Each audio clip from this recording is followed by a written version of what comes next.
와우! 뉴욕의 한 호텔룸에서 우리 네 사람이 만나 한 청년의 장래 문제를 얘기하고 있었다. 갑자기 이 중에서 가장 나이 어린 청년이 가장 연장자에게 자, 한 판 붙어요. 스윙춤은 그만 집어치우고 한 판 붙어요. 라고 소리쳤다. 청년은 복서의 자세를 취하며 덤벼들 듯이 아랫입술을 깨물었다. 그리고 유연한 오픈핸드로 레프트 잽을 넣는 신용을 했다.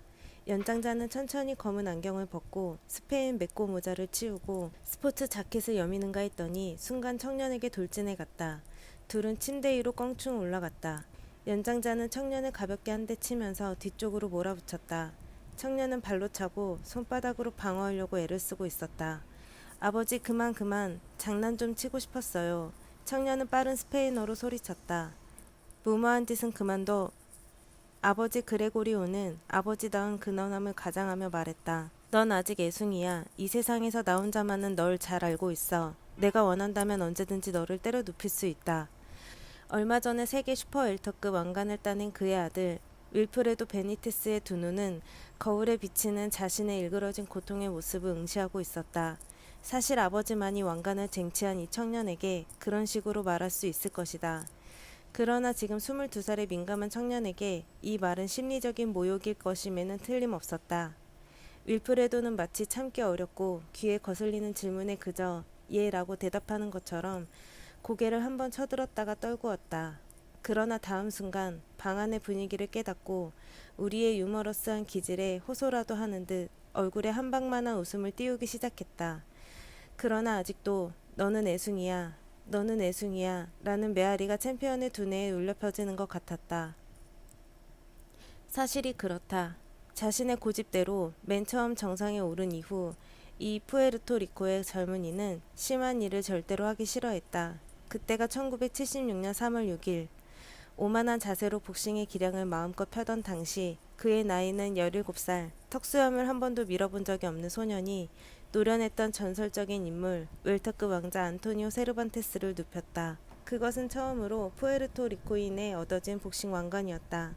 3년 후 1979년 1월 14일 20살이 된 윌프레도는 산후항에서 WBA 웰터급 왕자 카를로스 팔로미노와의 대전에서 판정승을 거두었다. 그리고 나서 작년 5월 23일 윌프레도는 주니어 미들급 모리스 호프와 싸웠다. 이 푸에르토리코의 청년은 그 챔피언의 의지와 욕망을 질서 있게 파괴시켰다. 마지막으로 12라운드에서 그는 호프의 턱에 천둥과 같은 파격적인 라이트 후레쉬로 그를 캔버스 위에 벌렁 떨어지게 했다. 실로 그는 무서운 파괴력을 지닌 강력한 펀치의 소유자였다. 하지만 윌프레도는 이런 큼직한 결전을 앞두고 충분한 트레이닝을 하지 않았다. 그는 최근에 나에게 이렇게 털어놓았다. 솔직히 말해서 안토니오 세르반테스를 때려눕힌 후로 어떤 대전을 위해서도 2주일 이상 트레이닝을 하지 못했어요. 유감스러운 고백인 것 같지는 않다. 어떤 점에서는 그의 오만한 자랑으로도 들린다. 물론 복서다운 강인함에 불안정을 느끼는 챔피언 복싱의 기량이 신장되지 않고 치는 동정을 구하려는 챔피언이라면 누구나 그런 말을 할 수는 있다. 하지만 그것은 이 젊은 파이터의 타고난 기질인지도 모른다. 어쨌든 윌프레도 베니테스의 경우에서 우리는 일반적인 복서에서 발견할 수 없는 독특한 현상을 발견할 수가 있다. 나는 이것을 찾아내기 위하여 그의 아버지 그리고 챔피언의 보디가드 헥토르 산타나 씨와 함께 4일을 보냈다. 이들은 뉴욕에서 열리는 푸에르토리코의 날의 퍼레이드를 참관하고 링지와의 인터뷰를 위해서 뉴욕에 와 있었다. 윌프레드는 수염이 없이 어려 보이고 매끄러운 얼굴을 하고 있었다. 얼굴에는 부스럼이 많았고 코끝에서 왼쪽 턱뼈까지 이르는 썩 아름답지 못한 긴 흉터가 있었다. 그는 링을 떠나면 성형수술을 해 깨끗이 없애겠다고 한다. 앞으로 15년 이내에 그렇게 하겠단다. 어릴 적에 생긴 흉터예요. 그는 손으로 흉터를 만지면서 설명했다. 이웃에 사는 아이를 붙잡으러 가다가 철조망에서 넘어져 내 얼굴을 엉망으로 만들고 말았어요. 또 이마 맨 상부에는 검으면서 짧고 빗고인 머리털로 가려져 있었지만 슈거레이 레오나드와의 대전에서 얻었던 작고 깊은 상처 딱지가 있었다. 우연한 버팅이었는데 피를 많이 흘렸다. 베니테스는 요령 있게 플레이를 끌고 갔지만 처음으로 그리고 단 한 번 패배했다. 그는 자기 이름이 청색으로 왼쪽 편에 새긴 흰 티셔츠를 즐겨 입고 다닌다. 광고업자인 아버지 그레그리오는 내 아들의 이름을 전 세계에 드러내기 위해서는 아무래도 좋다. 하지만 그 녀석에게는 볼품없고 우스꽝스럽단 말이야 라고 말하며 좋아하지 않는다.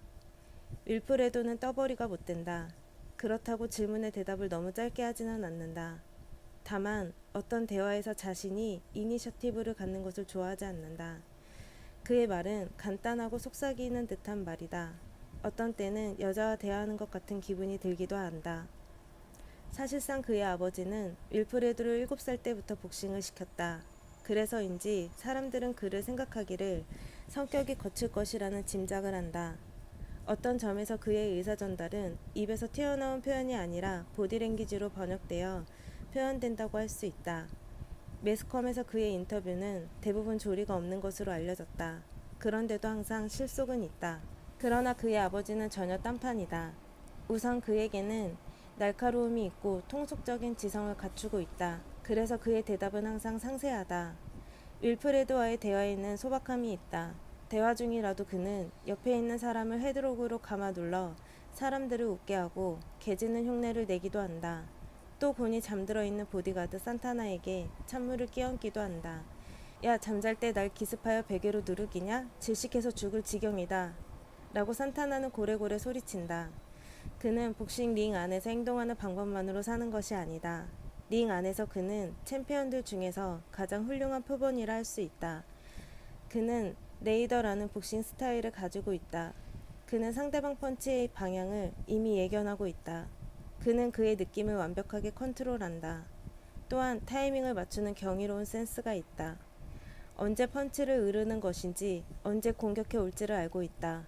그리고 분명히 자신의 펀치를 정확하게 구사하는 것은 신체가 아니라 두뇌의 컨디션에 있음을 확신하고 있다. 그러나 아버지 그레고리오는 윌프레드의 방법을 완전히 신뢰하고 있지는 않는다. 내 아들이 레오나드와 붙었을 때 좋은 교훈을 얻었을 것입니다. 라고 말하며 나는 링지에서 공개적으로 말한 적이 있습니다. 윌프레드는 절대로 레오나드를 이기지 못할 거라고요. 사실 베니테스는 대전을 앞두고 겨우 9일간의 트레이닝했을 뿐이었다. 아버지 그레고리오는 윌프레드가 4남 4녀 중 막내라고 말하면서 4라운드 이상은 신체적으로 버텨나가기가 어렵다고 말했다. 윌프레드의 연습은 산후항에서였는데 저녁 10시부터 아침 5시, 6시경까지였어요. 대전은 11일 앞두고 라스베가스에 도착하여 트레이닝을 시작했어요. 그런데 그는 이틀 동안은 그저 쉬기만 했었으니까 결국 9일밖에 연습하지 못한 셈이지요. 아니에요. 적어도 10일간은 트레이닝했어요. 윌프레드가 중간에 끼어들었다. 나는 새 친구들을 놓고 질문해 보았다. 1977년 뉴욕에서 웨스턴과의 대전에서는 얼마나 연습했습니까? 12일입니다. 그들은 동시에 대답했다. 그러면 1977년에 있었던 브루스 커리와의 대전에서는? 윌프레드는 한 라운드에서 2번 다운하고 또 다른 라운드에서 1번 다운했지만 끝내 승리했었다. 7일간이었어요. 커리와의 제 대전에서는 어떠했습니까? 여기에서는 너무나 쉽게 승리했다. 10일간이었습니다. 카를로스 팔로미노와의 대전에서는? 여기에서 그는 웰터급 챔피언이 되었다. 15일간이었습니다. 웨스턴과 제 대전에서는? 그때 아버지는 경마장에 있었다. 아들이 지고 있다는 중계를 듣고 급히 경기장에 도착해보니 12라운드였다. 아들은 비틀거리고 있었다. 그러나 승리했다. 하루였습니다. 모리스 호프와 제대전에서는? 여기에서 그는 주니어 미드급 챔피언이 되었다. 11일이었습니다. 그 밖에 다른 무엇보다도 짚고 넘어가야 할 것이 있는데 아버지와 아들 사이에 존재하는 미움과 사랑이 곧 그것이다. 어느 날 아버지와 격렬한 말다툼을 하다가 아버지의 목을 심하게 조르기 시작했다. 당황한 그레고리오는 설명하기를 나는 이 녀석의 사타구니를 붙들어 아예 불알을 뽑아버리려 했어요. 라고 말했다. 참 다행이었어요. 윌프레도의 어머니가 총을 들고 나왔거든요. 그의 머리를 아예 날려버리려 했는데 다음 순간 윌프레도는 아버지의 목을 껴안으면서 말했다. 나는 이 분을 진심으로 사랑합니다. 윌프레도가 자신의 복싱 방법을 고집하는 한 둘의 알력은 필연적일 것이다. 53살이면서 5피트 6인치의 아버지 그레고리오는 챔피언의 역량을 타고난 젊은이를 선별하는 탁월한 재능을 소유한 분이었다. 또 파이터의 훈련에 큰 영향을 행사할 수 있는 트레이너였다. 그는 매일 아침 일찍 일어나서 몇 마일씩 러닝을 한다. 그리고 체육관에서 날마다 훈련을 쌓는다. 그리고 지금은 세계에서 가장 훌륭한 파이터들 중에서 기술을 보유하고 있다. 그는 윌프레도 옆에서 챔피언에게 훈련을 강요할 수 있는 유일한 사람이다. 어떻게 하면 아들이 트레이닝을 꾸준히 지속할 수 있을까에 대한 생각 중에는 윌프레도의 여성팬 후원회를 조직하여 트레이닝 시간에 와서 지켜보도록 하는 방법도 고안해 보았다. 그를 자극시키는 것은 현장에 그들을 참석시키는 방법이 가장 적절하다고 믿고 있다. 그레고리오는 말을 기르고 있다. 그에게는 짐승을 훈련시키는 독특한 방법이 있다. 경마장 출입도 그의 취미이다. 또한 그곳에서 풍미를 곁들이는 언어를 습득하기도 한다. 윌프레도는 길들이지 않는 야생마라고 아버지는 말했다. 제 마음대로 생각하기 때문에 무엇을 해야 한다고 말하면 잔소리로 취급합니다. 그래서 한마디를 충고해도 여간 조심스럽게 하지 않으면 안 됩니다. 그는 자기 혼자서 모든 걸 다 알고 있다고 생각합니다. 어느 날 이 젊은 챔피언에게 돌연한 변화가 왔다. 뉴욕에서 가장 훌륭한 신사복 스토어가 어디에 있느냐고 물으면서 좀 데려다 달라고 말했다. 윌프레드는 가장 비싼 물건만 파는 곳을 원했다. 약 20분 만에 그는 반이라고 부르는 7번가의 상가에서 3,000달러를 소비했다. 그는 카운터 뒤쪽으로 가더니 벨트와 넥타이를 한 뭉치 사고 나서 바지가 너무 커서 알맞게 줄일 수 있는 양복점으로 가자고 했다. 그리고 좋아요, 이걸 전부 내가 가지겠어요 라고 말했을 것이다. 윌프레드는 독특한 재능을 가진 복서이다. 오늘의 세계에서 가장 위대한 파이터가 될 수도 있었다. 그는 짐 제이콥과 빌 케이턴, 이 두 사람의 사업가와 계약을 맺었다. 이들은 정직하고 능력을 평가받고 있는 사람들이다. 그들은 그레고리오에게 6년 동안 윌프레드의 조력비로서 거금을 지불했다. 케이턴 제이콥 팀은 베니테스 부자의 반목을 해소시킬 수 있는 행운을 잡게 해주었다. 제이콥과의 계약 직전에 두 사람의 반목의 감정이 극도에 이르게 되었다. 윌프레드가 마약 중독자 패거리와 함께 있는 걸 보았어요. 나는 차 쪽으로 뛰어가서 문을 잡아당겼지요. 잘못 끌어당기다가 그만 그의 얼굴을 박살내고 말았어요. 그리고선 그 직후 제이콥과의 계약을 체결했던 것이다. 저는 윌프레드의 트레이닝에 간섭하지 않습니다. 그리고 그는 나의 매니저의 직무에 간섭하지 않습니다. 제이콥이 말했다. 상호 이해는 완전하게 실시되었다. 제이콥은 WBA 웰터급 타이틀을 위해 토머스 헌즈와 싸우도록 75만 달러를 제공하고 주니어 미드급 킹 호프와 싸우도록 17만 5천 달러를 제공했다. 이런 액수는 베니테스 부자에게 일찍이 들어보지 못한 것이었다. 이런 기쁨은 아버지와 아들이 훌륭한 계획을 작성하도록 자극했다.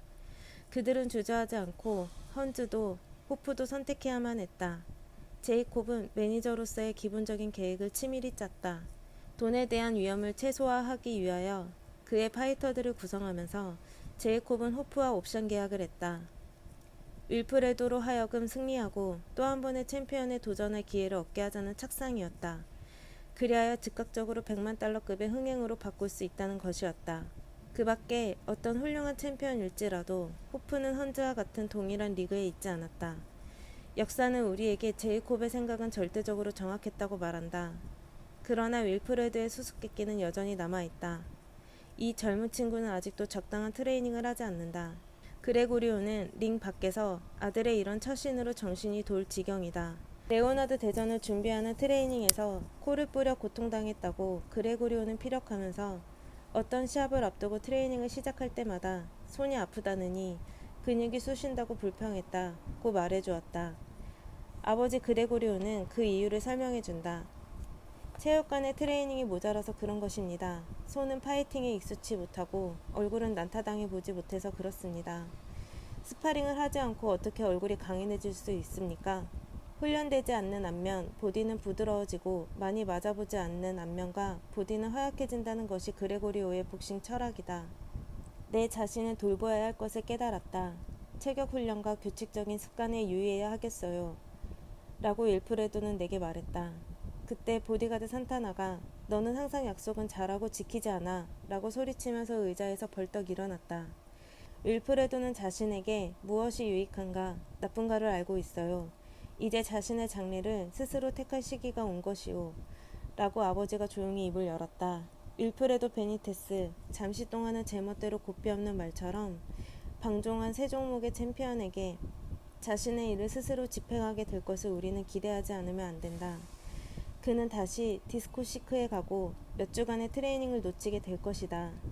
그는 아버지와 말다툼을 계속할 것이며 한마디의 말도 없이 여자와 접촉하게 될 것이다. 그는 친구들을 위하여 비싼 선물을 사서 후한 마음으로 나누어 주게 될 것이다. 그는 그의 이름이 새겨진 티셔츠를 입고 다니며 나는 챔피언이다 라는 사실을 알려주게 될 것이다. 시합마다 그는 계속 이길 것이라는 생각을 나는 떨쳐버릴 수가 없다. 내가 지금까지 만나보았던 복서 중에서 좀 별난 성격의 소유자. 링 밖에서의 그의 경박한 처신은 무엇일까? 링으로 한 걸음씩 들어가는 다음 시간을 위해 그의 모든 정력을 보류해두는 것 외에 아무 의미가 없는 것일까? 그의 최전성기에 신체적, 정신적 에너지의 100%를 프로파이팅에만 걸고 쏟는다는 것은 어떤 이에게는 공정치 못할 수도 있을 것이리라.